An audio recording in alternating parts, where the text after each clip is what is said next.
இதெல்லாம் சண்டைக்கோழிங்க. சண்டைக்கோழினா நீங்க சொல்றது அந்த ஆடுகளம். அதுதான் அவங்க தான் அதுதான் சண்டைக்கோழி தான். வாழ்க்கை ஒரு போர்க்களம், வேட்டையாடி பார்க்கணும்.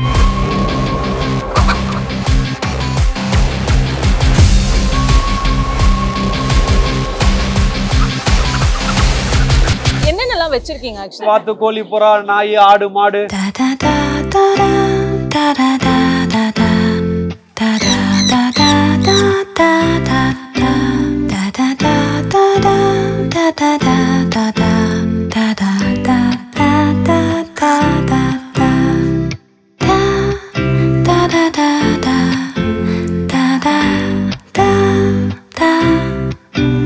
முக்கியமா தீரன் அதிகாரம் ஒன்று, அந்த குரூல நானும் ஒருத்தன். அந்த படத்துல வரக்கூடிய அந்த ஹீரோயினை காப்பாத்துற டாகோட ட்ரைனரும் நான் தான். என் பிள்ளைங்க எங்கெல்லாம் வேலை செஞ்சாங்களோ அங்க அப்ப நானும் வேலை செஞ்சிருப்பேன்.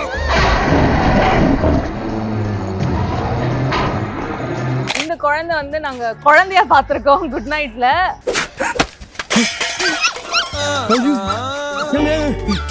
யார் விட்டுலாங்க அது? சுடரி அவ பேரு. இவளையும் நெஞ்சிலேயே போட்டு வளர்த்தவ தான் இவ. ஒவ்வொரு நாள் நம்மளே சுத்தி போட்டுக்கலாம் கொய்யால அப்படின்ற மாதிரி பண்ணுவா.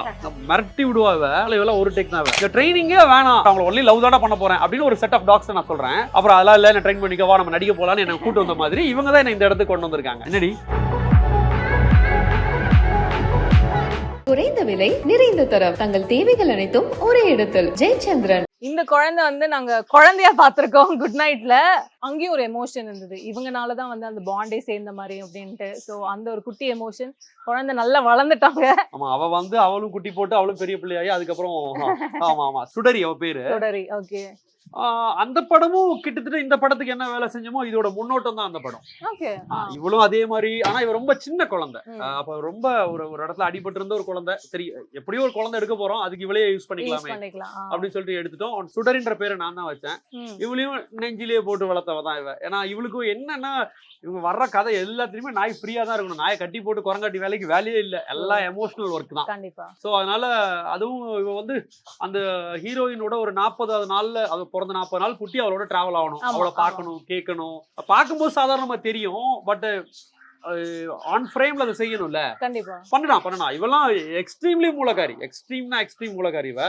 இவளை செய்யும் போதெல்லாம் ஒவ்வொரு நாள் நம்மளே சுத்தி போட்டுக்கலாம் கொய்யால அப்படின்ற மாதிரி பண்ணுவா, மிரட்டி விடுவா இவ. அந்த படத்துலயுமே டாஸ்க் என்னன்னா, ஒரு ரூம்ல இருந்து இன்னொரு ரூமுக்கு போற மாதிரி தான் இருக்கும். படம் ஃபுல்லாவே நிறைய இருக்கும், அதெல்லாம் செம்ம. அப்புறம் வந்து அந்த ஹீரோயினுக்கு வாழ்க்கையில முதல் நாய் ஸ்பரிசம்னு சொல்லலாம். அந்த அம்மா என்கிட்ட சொன்னாங்க, நான் இது வரைக்கும் நாயே தொட்டது இல்ல, ஃபர்ஸ்ட் தடவை ஒரு திருநாயை தொடுறேன்னா நாங்க தைரியமா தொடுங்க. ஏன்னா அந்த அளவு இவளையும் அதே மாதிரி கைக்குள்ளேயே வச்சு, ஏன்னா அதுல ஆட்டோ டிராவலிங் அவ்வளவு இருக்கும் அந்த படத்துல. அவ்வளவு ஹாஸ்பிட்டல் தூக்கிட்டு போற லவ் சீக்வன்ஸ் ஃபுல்லா ஸ்டார்ட் ஆகும். சோ கையில தூக்குனா கம்ஃபர்டபுளா இருக்கணும்ன்றது முதல்ல இருந்தே இவளுக்கு பண்ணிட்டோம். சும்மா பேசிட்டு இருக்கும்போது கையில தூக்கி சோ அப்படி கையினா கம்ஃபர்ட் ஜோன் அப்படின்றத இவளுக்கு சொல்லி கொடுத்து, ஆமா அப்படிதான் நடிச்சா சுடரி. ஏனோ தானே பண்றது இல்ல, நமக்கு தொழில் பிடிக்கும்ல. சோ டிசிப்ளின் ரொம்ப முக்கியம்ன்றதுனால வேலை செஞ்சுட்டு இங்க ஒர்க் ஷாப் முடிச்சுட்டு தான் நாங்க போறோம். சோ அதனால இவெல்லாம் ஒரு டேக் தான். அது மாதிரி எல்லாருமே நல்லா இவளுக்கு சப்போர்ட் பண்ணுவாங்க, சப்போர்ட் பண்ணுனாங்க சின்ன பிள்ளை எல்லாம். அதனால இவதான் அவ. இவ வந்து இப்ப நம்ம அழகு படத்துல இவளும் நடிச்சிருக்கா, எல்லாருமே நடிச்சிருக்காங்க அழகு படத்துல. ஆமா ஆமா ஆமா, நீங்க ட்ரைலர்ல பாக்குறதுலாம் இவதான். அந்த ஒரு டாக வெட்டுற மாதிரி எல்லாம் இருக்கிறதுலாம் இந்த குழந்தை தான், உயிரோட தான் இருக்காங்க. இவதான். ஆமா ஆமா ஆமா. என்னடி குட் கேர்ள். ஓகே. சோ உங்களோட மீதி டாக்ஸ், அவங்களோட வர்க், உங்களோட வர்க்ஸ்லாம் பத்தி கண்டிப்பா பேசியே ஆகணும். சோ என்னென்ன இது வரைக்கும் பண்ண படங்கள் நிறையவே இருக்கு. ஏன்னா ஆமா, கெரியர் ஸ்டார்ட் வந்து அபிஷியலா ஸ்டார்ட் ஆனது வந்து அறிமுகம் நடிகர்னு சொல்லி எனக்கு போட்டது வந்து சிபிராஜ் சார் தான். சோ அவங்களுக்கு நான் தேங்க்ஸ் சொல்லணும். நாயல் ஜாக்கிரதையில நடிகரை என்ன அறிமுகப்படுத்தி வச்சது. அதுக்கு முன்னால் படங்கள் பண்ணியிருந்தா ஆனா ரிலீஸ் ஆகல. அதுதான் அந்த படம் எனக்கு. சக்தி சௌந்தரராஜன் சார் இயக்குனர் அந்த படத்துல. அவங்க தான் நம்மள நடிகரை அறிமுகப்படுத்தி வச்சாங்க. அந்த படத்துல ஓப்பனிங் சீனா நான் இருப்பேன். நான் இறந்ததுக்கு அப்புறம் தான் கதை ஆரம்பிச்சேன். சோ அந்த படத்துல ஆரம்பிச்சு இப்போ கடைசியா ரிலீஸ் ஆன தேஜாவு வரைக்கும் இருக்கேன். தேஜாவு படத்துல அருள்நிதி சார் கூட இருக்கக்கூடிய ஒரு கேரக்டர், ஒரு நல்ல ஒரு பெரிய கேரக்டர். அது நிறைய எனக்கு பேசப்பட்ட ஒரு கேரக்டர், நல்ல கேரக்டர் எனக்கு. சோ இப்போ நாயில பிஸியா இருக்கனால அது கொஞ்சம் தள்ளி இருக்கு. நிறைய படங்கள் வரும், வந்து நம்புறேன். கூர்கா நான் தான் பண்ணினேன், யோகி பாபு சார் கூட கூர்கா பண்ணினேன். அதுல ஒரு கேரக்டர் பண்ணியிருக்கேன். நயன்தாரா மேம் கூட நெட்ரிகன், அதுல அருள்ன்ற கேரக்டர் நான் தான். ஆக்சுவலி நான் ஆஃப் கேம்ல எங்கேயோ பார்த்த மாதிரியே இருக்கு, ஆனா பார்க்க அந்த லுக் தான் நீங்க மெனக்கெடுறீங்களா? ஆஃப் கோர்ஸ் அந்த தாடி எல்லாம் எடுத்துட்டு அது அந்த போலீஸ் லுக்கே வந்து வேற லெவல்ல இருந்தது. அது எனக்கு கொஞ்சம் உயரமா இருக்கிறதுனாலயோ என்னவோ தெரியல, வர கேரக்டர்ஸ் அப்படி இருக்கு. ஆமா, அது எனக்கு ரொம்ப பிடிச்ச கேரக்டரும் கூட. ஏன்னா அப்பா போலீஸ், என் ஃபேமிலில எல்லாருமே போலீஸ். சோ அதனால இவன் தருதலையா சுத்துறானே திட்டம் என் மத்தியில இருங்கடா அப்படின்ற மாதிரி போலீஸா நடிச்சு நடிச்சு காட்டுறது. காட்டுறேன்ட்டு அந்த சந்தோஷம் தான். அதனால எனக்கு அந்த கேரக்டர் தான் ரொம்ப சந்தோஷமா எடுத்துக்கிறேன். நம்ம விஸ்வாசம் படம் அஜித் சார் படத்துல சிவா சார் எனக்கு ஒரு வாய்ப்பு கொடுத்தாங்க. அதுல வந்து அந்த வில்லன் சார் ஜெகபதி பாபுவோட பொண்ணோட கோச் நான் தான். எஸ் இப்பதான் எனக்கு நான் சரியா தான் அந்த ஆமா கேரக்டர் ஓகே ஓகே பண்ணேன். ஆமா ஆமா ஆமா ஆமா. ஸோ அது பண்ணியிருக்கேன், குர்கால பண்ணியிருக்கேன், நெட்சிக்கன்ல பண்ணியிருக்கேன். ஓகே ஸோ பண்ணிக்கிட்டே வரேன். அதான் சீக்கிரமே நீ தானே அதுன்னு கேட்கற அளவுக்கு ஒரு பூம் வரணும். ஐ வெயிட்டிங் ஃபார் மை பூம். கண்டிப்பா கண்டிப்பா நடக்கும்னு நம்புறேன். முக்கியமா தீரன் அதிகாரம் ஒன்று சொல்ல மறந்துட்டேன். கார்த்திக் சாரோட தீரன் அதிகாரம் my ஒன்று God. அந்த ஆமா, குரூல அது- நானும் ஒருத்தன், அந்த டீம் சாரோட டீம்ல நானும் ஒருத்தன் தான். That film is one nightmare தான் சொல்லணும். ஆமாங்க, ஏன்னா ஆமாங்க, எனக்கு ஆமாங்க. வந்து அது பார்த்துலாம் ரொம்ப பயந்துருக்கேன். நான்லாம் ஐயோ இந்த மாதிரி வாழ்க்கையில சந்திக்கவே கூடாது அப்படின்ற மாதிரிலாம் நான் யோசிச்சிருக்கேன். எடுக்கும் போதே எங்களுக்கு அது தெரியும். அது ஆ. இது எப்படி காடு மலையும் சார்ந்தோ அது வந்து மணலும் மணல் சார்ந்த பரப்பும். அது ஆமா ரொம்ப ஆமா. ரஃப்பான ஒரு டெரைன் அது. ஏன்டா நடிக்க வந்தோம்லாம் கேள்வி வந்துச்சு மனசுக்குள்ள. ஓ நடிப்பு இவ்வளவு கஷ்டமா அப்படின்ற மாதிரி எல்லாம் கொடுமையா இருந்துச்சு படம். தியேட்டர்ல பார்க்கும்போது அவ்வளவு திருப்தியா இருந்தது அந்த படம். கண்டிப்பா அதெல்லாம் மறக்க முடியாதது. ஒரு 40 நாள் போய் ராஜஸ்தான்ல உட்காந்து எடுக்கிறதுன்றது. அந்த படத்துல வரக்கூடிய அந்த ஹீரோயினை காப்பாத்துற டாக் ஒரு ட்ரைனரும் நான் தான். ஓகே ஆமா என் பிள்ளைங்க எங்கெல்லாம் வேலை செஞ்சாங்களோ அங்க அப்ப நானும் வேலை அப்போ செஞ்சிருப்பேன். வேலை ஆமா ஆமா ஆமா ஆமா. செஞ்சு அதுலயும் ஒரு நல்ல கேரக்டர் தான். அந்த சமாதானம் பேச வரலாமான்றதெல்லாம் நான் தான் கேட்பேன். ஸோ இதான் என்ன பத்தின விளக்கம். As you living in a fairy land அப்படின்னு தான் சொல்றோம். இங்க இந்த பாண்ட்ல ஃபிஷ், அங்க வந்து கிளிகள், பின்னாடி வந்து கெனால்ல டாக்ஸ், இந்த சைடு வந்து கேட்ஸ், அங்கேயும் ஃப்ரண்ட்ல ஃபுல்லா டாக்ஸ். ஐம் லைக் வாவ், வாழ்ந்தா இப்படிதான் வாழணும் அப்படின்ற அளவுக்கு தான் இருக்கு சீரியஸா. பிகாஸ் சிட்டில வாழ்ந்துட்டு all we hear is that horn sound எல்லாமே. இங்க ஆனா கிளி சவுண்ட் கேக்குது, டாக் சவுண்ட் கேக்குது, பூனை கத்துறது கேக்குது, அந்த சைடு கோழிலாம் இருக்கு. ஐ மீன் லைக் வேற என்னதான் இல்ல அவங்க கிட்ட அப்படின்ற மாதிரி தான் இருக்கு. அண்ட் ஆஃப் கோர்ஸ் இங்கே வீட்டுக்குள்ளேயே ஒரு குட்டி பாண்ட் மாதிரி வச்சிருக்கீங்க, அந்த water fountain. I mean like I feel like I'm sitting in the heaven அப்படின்ற ஒரு ஜோன் தான். தேங்க்ஸ். இப்போ நீங்க சொல்ற இந்த என்விரான்மென்ட்ன்றது அப்படின்னா இதை விட்டுட்டு நாங்க ஒரு 2 hours கூட ஒண்ணா வெளியில போக முடியாது. நாங்களும் கொஞ்சம் ஃபேமிலிக்கு யாராவது ஒருத்தர் இருந்தே ஆகணும். ஆமா ஆமா இது வந்து நீங்க லேபர் நம்பி அப்படிலாம் சொல்ல முடியாது. ஏன்னா கண்டிப்பா. இது வந்து ஒரு நாய் இப்ப திடீர்னு கக்கா போச்சு நம்ம அள்ளணும் இல்ல. ஆனா இது நான் சொல்றது இது வந்து எப்படின்னா மிகைப்படுத்தல். பெட் பேரண்ட் எல்லாருமே இப்படிதான் இருப்பான். பெட் பேரண்ட் எல்லாருமே அதை செய்வாங்க. அதனால நம்ம ஜாலியாவே இருக்கலாம். அது ஒன்றும் பெரிய விஷயமா தோணல. நமக்கு பிடிச்சதை நம்ம செஞ்சுக்கிறதுனால உங்களுக்கு இந்த ஃபீலிங் இருக்குது. அவ்வளவுதான். ஆமா ஆமா எனக்கு பிடிக்குது. இது இல்லைன்னா இருக்க முடியல. இது வா அப்படின்னு தெரியல. பட் இட்ஸ் ஓகே தான். ஐ அம் enjoy. On this century like not everybody will do like this ன்னு தான் அதுதான் நான் சொல்லுவேன். Because like not ஒரு 2 dogs 3 dogs 4 dogs or 4 pets அந்த மாதிரி பரவாயில்ல. But it is like one mini place அந்த மாதிரி தான். So என்னென்னலாம் வச்சிருக்கீங்க actually pets? இல்ல என்கிட்ட எல்லாமே இருக்கு. அது நீங்க சொன்ன மாதிரி தான். என்ன இல்லைன்னா வாத்து, கோழி, புறா, நாய், ஆடு, மாடு எல்லாமே வச்சிருக்கேன். எதுவுமே கமர்ஷியல் கிடையாது. ஆமா ஏதோ ஒண்ணு பண்ணிட்டு இருக்கேன். நம்ம சினிமால இருக்கிறதுனால இவங்களுக்கு தேவையில்லை. இல்லைன்னா நம்ம கமர்ஷியல்ல பண்ண வேண்டிய சூழ்நிலை வரும். அண்ட் வந்து இதுல ஒரு பெரிய கொடுமை என்னன்னா நான் வந்து பேசிக்கா என்னோட கெரியர் சிவில் லைஃப்ல ஆரம்பிக்கும் போது ஒரு அனிமல் ட்ரைனர் தான். நான் யாருன்னா செந்து டாக் பாய், செந்து அனிமல் ட்ரைனர் தான் ஆரம்பிச்சோம். இந்த ட்ரைனிங்கே வேணாம், நம்ம குரங்காட்டி வேலை பண்ண வேண்டாம், நான் ஒரு பியோர் அனிமல் லவரா இருக்கணும் அப்படின்னு தான் நான் ஆசைப்பட்டு அதெல்லாம் விட்டேன். ஆனா சினிமால நான் நடிக்கிறதுக்கு தான் வந்தவன் இங்க டேர்ன் ஆயிடுச்சு. இப்போ நல்லா இருக்கு. I am very happy.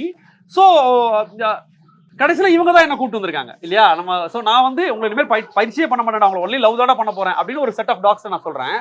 அப்புறம் அதெல்லாம் இல்லை என்ன ட்ரெயின் பண்ணிக்கவா நம்ம நடிக்க போலான்னு என்ன கூப்பிட்டு வந்த மாதிரி இவங்க தான் என்ன இந்த இடத்துக்கு கொண்டு வந்திருக்காங்க. சின்ன வயசுல இருந்து ட்ரெயினர். நான் சின்ன வயசுல என் அப்பா போலீஸ் ட்ரெயினர். அப்பா போலீஸ் டாக்ஸ்கோட கோல்டு மெடலிஸ்ட். அவர் வந்து எனக்கு இதை கைத்தொழிலா சொல்லி கொடுத்தாரு. பையனுக்கு ஒரு தொழில் சொல்லி கொடுக்கணும்னு சொல்லி கொடுத்தாரு. ஆமா நான் எனக்கு தெரிஞ்சு ஐ திங்க் 5 yearsல ஃபர்ஸ்ட் டாக் கொடுத்துட்டாரு, எங்க சொந்த டாக். அதுக்கு நான் என்னோட அந்த செகண்ட் ஸ்டாண்டர்ட் தேர்ட் ஸ்டாண்டர்ட் படிக்கும்போது டாக் ட்ரைனிங் ஸ்டார்ட் பண்ணேன். நான் 2004 ட்ரைனிங் முடிச்சுட்டு தான் என் ஊரை விட்டு இங்க வந்தேன். சொந்த ஊர் தூத்துக்குடி. ஸோ ஊரை விட்டு இங்க சினிமாக்காக தான் இங்க நம்ம வரோம். ஸோ ட்ரைனிங் எல்லாம் நம்ம அங்க முடிக்கிறோம். ஸோ நிறைய டாக்டர்ஸ்லயும் அசிஸ்டண்டா ஒர்க் பண்ணிருக்கேன். ஸோ அசிஸ்டன்ட்னா அவங்களுக்கு ஒரு கடிக்கிற நாய் வந்தா நாயை பிடிக்கிறதுக்கு ஒரு பையன் வேணும்ல, அந்த பையன் நான் தான். ஸோ இங்க அதை வச்சுட்டு இந்த ஸ்ட்ரீட் டாக்ஸ்ல வரக்கூடிய பிரச்சனைகள் அதுக்கெல்லாம் வந்து எங்களால முடிஞ்சதை இப்போ நான் ஒரு வெட்டனரி ஃபோன் பண்ணா எனக்கு சொல்லுவார். ஏன்னா இவன் பண்றான்னு அவருக்கு தெரியும். என்னடா அப்படி இருக்காடா, சரி அதுக்கு இதை போட்டு சரியாயிடும், இது அப்படி போதும், ஆனா ரொம்ப சீரியஸா தூக்கிட்டு வந்துரு அப்படின்னு. ஸோ நான் அதுக்காக 2 கார் வச்சிருக்கேன், பசங்களை தூக்கி போட்டு யார் நாயா இருந்தாலும். ஆனா இது ஓப்பன் பண்ண முடியாது. நான் ப்ளூ கிராஸ் மாதிரி லட்ச நாய்க்கு என்னால பண்ண முடியாது. ஒரு இண்டிவிஜுவல் மேனா என்னால என்ன நான் ஷூட் கிளம்ப என்னால பண்ண முடியாது. என் சக்திக்கு நாங்க பண்ணிட்டு இருக்கோம். அப்படி ஒரு டீமே இருக்கும். ஸோ இது ஒன் மேன் ஷோவே கிடையாது. அண்ட் இதுல ரொம்ப கொடுமை என்னன்னா நான் ஷூட் அவுட்டோர்னா இங்க நடுங்குவாங்க. ஏன்னா ஃபீல்ட்ல இருந்து அதோட பாட்டி கிளீனிங் வரைக்கும் இன்ன வரைக்கும் நான் தான் பண்றேன். ஏன்னா அது ஒரு சயின்ஸ். ஆக்சுவலி ஃபீட் பண்றது எனக்கு தேவை. அந்த பாட்டி தான் அந்த நாயோட ஆரோக்கியத்தை சொல்லும். சோ அதனால ஐ ஹேவ் டு see ஒரு வாரம் யார் கையில கொடுத்துட்டாலே நாய் வேற மாதிரி. என்ன நாய் பிரச்சனைன்னு நீங்க இப்படி வரணும்.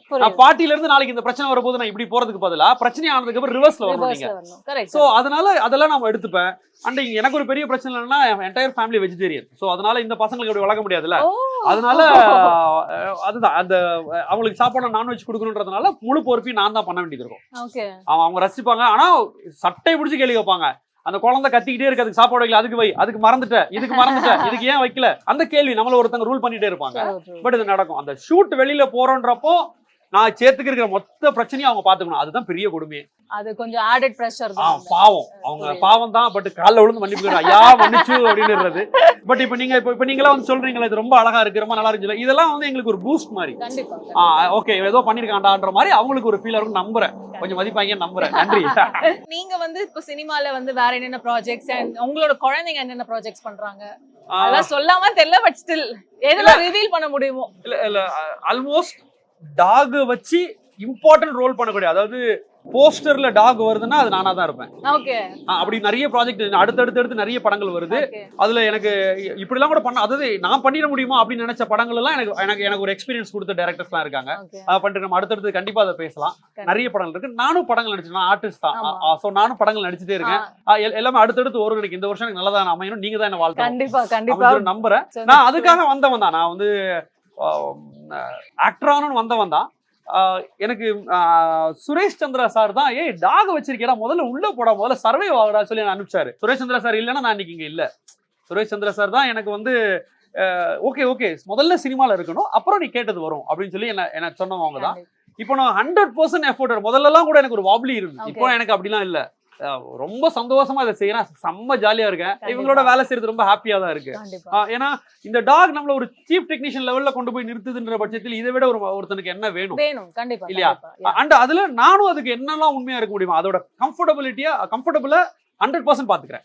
அவங்களை தொந்தரவு பண்ணாம நான் பாத்துக்கிறேன். நான் பண்ற படங்கள்ல எனக்கு என்ன பெரிய பலம் அப்படின்னா, இந்த அனிமல் வெல்ஃபேர் ஏதோ ஒரு கோட் எல்லாம் சொல்றாங்கல்ல, அந்த கோட் எல்லாம் சொல்றதுக்கு முன்னாலே அதை ஃபாலோ பண்றவனா. என்ன தாண்டி எல்லாம் எதுவும் பண்ற முடியாது. எனக்கு அது ரொம்ப முக்கியம். நான் அதை முதல்ல சொல்லுவேன். நானு, என் காரு, என் அசிஸ்டன்ட், என் டிரைவர் இவ்வளவு பேரும் அந்த ஒத்த நாய்க்காக தான் வந்திருக்கோம்.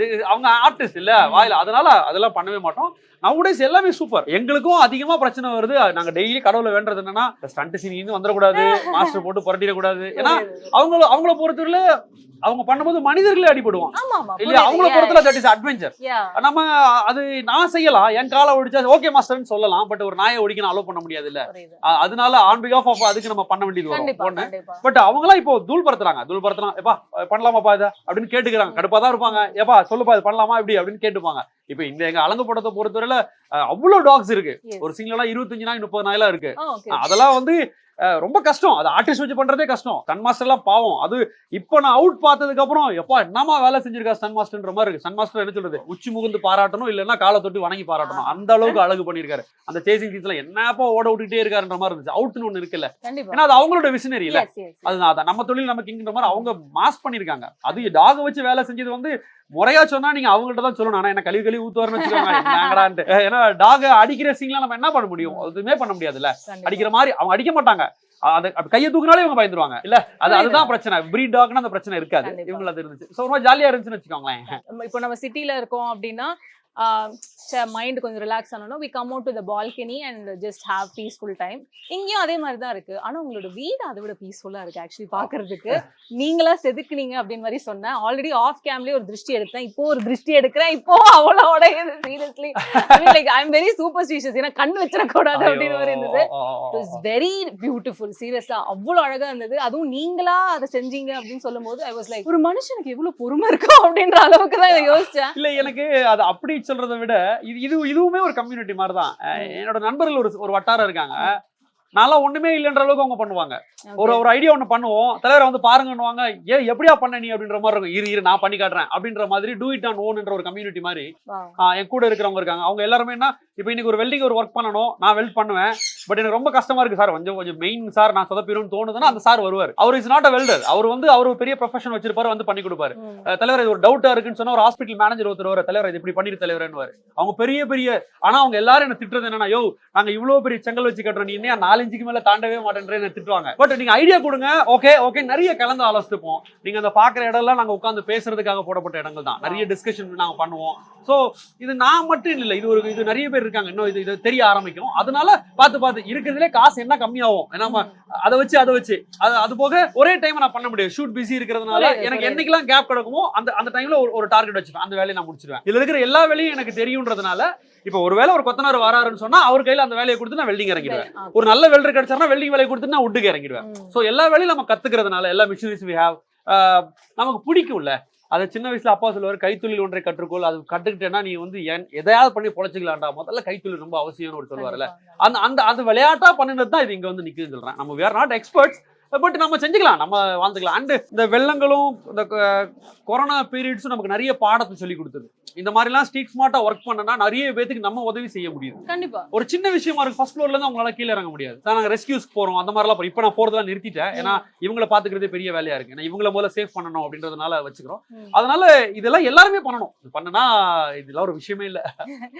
ஹாப்பி. ஆனா நீங்க சொல்றதெல்லாம் எனக்கு ஒரு பெரிய என்ன சொல்றது, ஒரு பூஸ்ட் சாப்பிட்ட மாதிரி இருக்கு. நான் ஆல்ரெடி சொன்ன ஒரு விஷயம் தான், எனக்கு வந்து இந்த சவுண்ட்ஸ் பிரைட் லைட்ஸ்லாம் வந்து ஈஸியா எனக்கு மைக்ரைன்லாம் வந்துரும். ஆக்சுவலி சொல்ல போனா எனக்கு தலைவலியோட தான் வந்து இங்க வந்து gone அப்படின்ற அளவுக்கு தான் இருந்தது. Seriously thank you so much. இன்னும் ஐ விஷ் லைக் ஃபியூச்சர்ல நானும் உங்களை மாதிரி ஆகணும் அப்படின்ட்டு எனக்கு ஒரு ஆசை. இப்போ வந்து அந்த ஆசையை நான் இது பண்ணிருக்கேன். ஜஸ்ட் என்னன்னு சொல்றது, இந்த மாதிரி ஒரு பீஸ்ஃபுல்லான ஒரு லைஃப் வாழறது தான் அல்டிமேட் கோல் அப்படின்னு தான் இருக்கு. Thank you so much. இன்னும் நீங்க நிறைய படங்கள் பண்ணணும்னு மை பெஸ்ட் விஷஸ். அப்கோர்ஸ் உங்களோட குழந்தைங்களும் பண்ணணும்னு பெஸ்ட் விஷஸ். நன்றி. பிஃபோர் யூ வைண்ட் அப் நீங்க எதாவது சொல்லணும்னு நினைக்கிறீங்க? நத்திங். இருக்கிற ஒரே லைஃப் ஜாலியா வாழுவோம். நினைச்சதை அன்னைக்கே செஞ்சிருவோம். கண்டிப்பா தள்ளி போட வேண்டாம். அவ்வளவுதானே. ரிட்டையர்டுக்கு அப்புறம் நான் அதை பண்ண போறேன், நான் செட்டில் ஆயிட்டு இதை பண்ண போறேன் அப்படிலாம் இல்ல. இருக்கும்போதே பண்ணுங்க. செட்டில் ஆகிற டைம் இருப்போமானே தெரியாது இல்லையா. Enjoy every second and moment. அவ்வளவுதான். ஜாலியா இருந்துட்டு போலாம். So sweet, so sweet. Thank you so much. Thank you. Keep doing what you're doing, sir. உங்க மாதிரி நிறைய பேர் வரணும்னு எனக்கு ஆசை. நன்றி. Thank you. குறைந்த விலை, நிறைந்த தரம், தங்கள் தேவைகள் அனைத்தும் ஒரே இடத்தில். ஜெயச்சந்திரன்.